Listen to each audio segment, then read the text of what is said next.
ಎರಡನೇ ಗುಂಡಿ, ಮೂರನೇ ಗುಂಡಿ, ನಾಲ್ಕನೇ ಗುಂಡಿ, ರಸ್ತೆಗಳ ಗುಂಡಿ ಸಾಕಾಗಲಿಲ್ಲ ಅಂತ ಕಾಡೊಳಗೆ ಗುಂಡಿಗಳು ಶುರು ಆಯ್ತು. ಈಗ ಗುಂಡಿಗಳನ್ನು ತೆಗಿತಾ ಎಷ್ಟು ತನಕ ಹೋದ್ರು? 13 ಪಾಯಿಂಟ್ಗಳನ್ನು ಮಾಡಿದ್ರು. ಈಗ 14, 15, 16ನೇ ಗುಂಡಿ ತನಕನೂ ಕೂಡ ಹೋಗಿದ್ದಾರೆ. 13ನೇ ಗುಂಡಿನಲ್ಲಿ ಏನೋ ಇದೆ ಎನ್ನುವಂತ ಒಂದು ದೊಡ್ಡ ಚಿತ್ರಣವನ್ನ ಇಡೀ ದೇಶದಲ್ಲಿ, ಇಡೀ ರಾಜ್ಯದಲ್ಲಿ ಪ್ರಚಾರ ಮಾಡಿದ್ರು. ಅದಕ್ಕೆ GPR ಅನ್ನು ತೆಗೆದುಕೊಂಡು ಬಂದು ಅದನ್ನ ಎನ್ಕ್ವೈರಿ ನಡೀತು.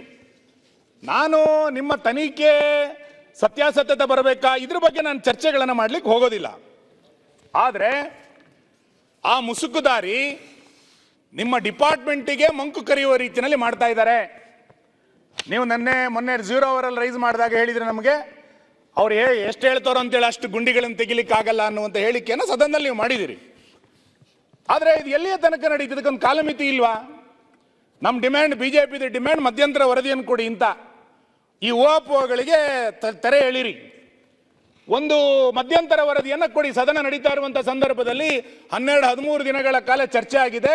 ಇಡೀ ರಾಜ್ಯದ ಜನ ಆತಂಕದಿಂದ ಶ್ರದ್ಧೆಯ ಮೇಲೆ ಧಕ್ಕೆ ಆಗಿದೆ ಅಂತೇಳಿ ಮಾತಾಡ್ತಿದ್ದಾರೆ, ರಸ್ತೆಗೆ ಬಂದಿದ್ದಾರೆ. ನೀವು ನೋಡಿ, 16-17 ಜಿಲ್ಲೆಗಳಲ್ಲಿ ಸಾವಿರಾರು ಜನ ರಸ್ತೆಗೆ ಬರ್ಲಿಕ್ಕೆ ಪ್ರಾರಂಭ ಮಾಡಿದ್ದಾರೆ.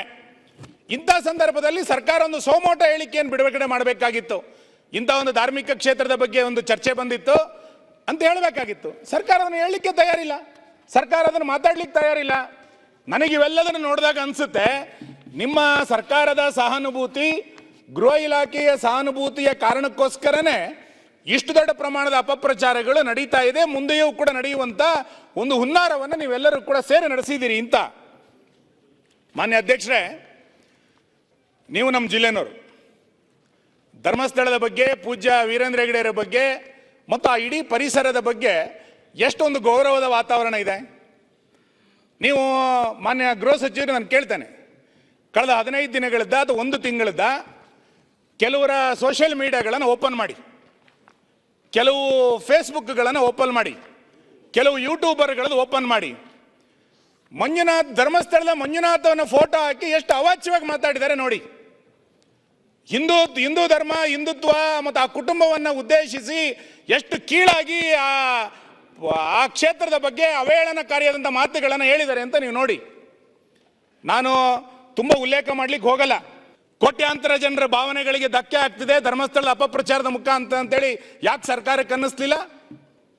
ನಾನು ಇನ್ನೂ ಒಂದು ವಿಷಯವನ್ನು ಪ್ರಸ್ತಾಪ ಮಾಡಲೇಬೇಕಿಲ್ಲಿ.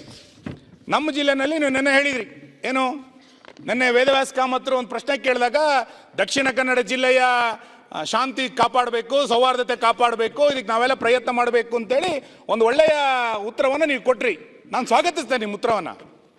ಸರ್ಕಾರ ಇದಕ್ಕೆ ಸಪೋರ್ಟ್ ಮಾಡ್ತಾ ಇದೆ ಅಂತ ಅನ್ಕೊಳ್ಬೇಕಾ ನಾವು? ನಾನು ಅದಕ್ಕೆ ಹೇಳಿದೆ, ಸರ್ಕಾರದ ಸಹಾನುಭೂತಿ ಇದೆಯಾ ಈ ಅಪಪ್ರಚಾರಕ್ಕೆ? ಧರ್ಮಸ್ಥಳ ಕೇವಲ ಭಕ್ತಿಯ ಕೇಂದ್ರ ಮಾತ್ರ ಅಲ್ಲ. ಆ ಧರ್ಮಸ್ಥಳ ಕ್ಷೇತ್ರದಲ್ಲಿ ಕಳೆದ 50 ವರ್ಷಗಳಿಂದ ಒಂದು ಸರ್ಕಾರ ಮಾಡದಲೇ ಇರುವಂತ 100 ಸಾಮಾಜಿಕ ಕಾರ್ಯಗಳನ್ನು ಆ ಸಂಸ್ಥೆ ಮಾಡ್ತಾ ಬಂದಿದೆ. ನೀವು ಕೃಷಿ ಮೇಳದಿಂದ ಹಿಡಿದು ಅರಣ್ಯ ಬೆಳೆಸುವ ತನಕ, ಹೈನುಗಾರಿಕೆಯಿಂದ ಹಿಡಿದು ಮಧ್ಯವರ್ಜನ ಶಿಬಿರದ ತನಕ, ಕೆರೆ, ದೇವಸ್ಥಾನ, ಭಜನಾ ಮಂದಿರ, ರುದ್ರಭೂಮಿಯ ತನಕ ಸಂಸ್ಥೆ ಇವತ್ತು ದಾನ ಧರ್ಮಗಳನ್ನು ಮಾಡ್ತಾ ಬಂದಿದೆ. ಜ್ಞಾನ ವಿಕಾಸಕ್ಕೆ ಶಿಕ್ಷಕರನ್ನ ಕೊಡೋದ್ರಿಂದ ಆರಂಭ ಮಾಡಿ, ಪ್ರಾಕೃತಿಕ ವಿಕೋಪದಲ್ಲಿ ಶೌರ್ಯ ಅನ್ನುವಂಥ ಟೀಮನ್ನು ಮಾಡಿ ಗ್ರಾಮಗಳಲ್ಲಿ ಸರ್ಕಾರ ಮಾಡಬೇಕಾಗಿರುವ ಕೆಲಸವನ್ನ ಧರ್ಮಸ್ಥಳ ಗ್ರಾಮಾಭಿವೃದ್ಧಿ ಯೋಜನೆ ಧರ್ಮಸ್ಥಳ ಕೇಂದ್ರವಾಗಿ ಇಟ್ಟುಕೊಂಡು ನಡೆಸ್ತಾ ಇದೆ. ಇಷ್ಟೆಲ್ಲ ಒಂದು ಸರ್ಕಾರಕ್ಕೆ ಸಾಮಾಜಿಕ ಪರಿವರ್ತನೆಯನ್ನು ಮಾಡ್ತಾ ಇರುವಂತ ಒಂದು ಕ್ಷೇತ್ರದ ಬಗ್ಗೆ ಇಷ್ಟು ಅವೇಳನ ಮಾಡಿದಾಗ ನಿಮ್ಮ ಸರ್ಕಾರಕ್ಕೆ ಅನ್ನಿಸ್ಲೇ ಇಲ್ವಲ್ಲ? ನಿನ್ನೆ ಯಾರೋ ಸಚಿವರಿಗೆ ಏಕವಚನದಲ್ಲಿ ಮಾತಾಡಿದ್ರು ಅಂತಂದಾಗ ನಿಮ್ಮ ಉಪಮುಖ್ಯಮಂತ್ರಿಗಳು ನಮಗೆ ಬಿಸಿ ರಕ್ತ ಇದೆ ಅಂತ ಭಾಷಣ ಮಾಡಿದ್ರು. ನಮಗೂ ಬಿಸಿ ರಕ್ತ ಇದೆ ಈ ಸಮಾಜಕ್ಕೆ.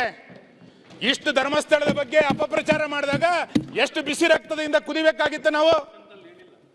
ಕೆಜೆಹಳ್ಳಿ ಘಟನೆಯಲ್ಲಿ ಒಂದು ಪೋಸ್ಟ್ ನಲ್ಲಿ ನೀವು ಬೆಂಕಿ ಹಾಕಿದಾಗ ಭಾವನೆಗಳಿಗೆ ಧಕ್ಕೆ ಆಯ್ತು ಅಂತ ಹೇಳಿ ಭಾಷಣ ಮಾಡಿರುವಂತ ಅವತ್ತಿನ ವಿರೋಧ ಪಕ್ಷದ ನಾಯಕರು ಇವತ್ತು ಮುಖ್ಯಮಂತ್ರಿ ಆಗಿ ಸಾವಿರಾರು ಪೋಸ್ಟ್ಗಳಾದಾಗ ನಿಮಗೆ ಭಾವನೆ ಧಕ್ಕೆ ಆಯ್ತು ಅಂತ ಅನ್ನಿಸ್ಲಿಲ್ವಾ?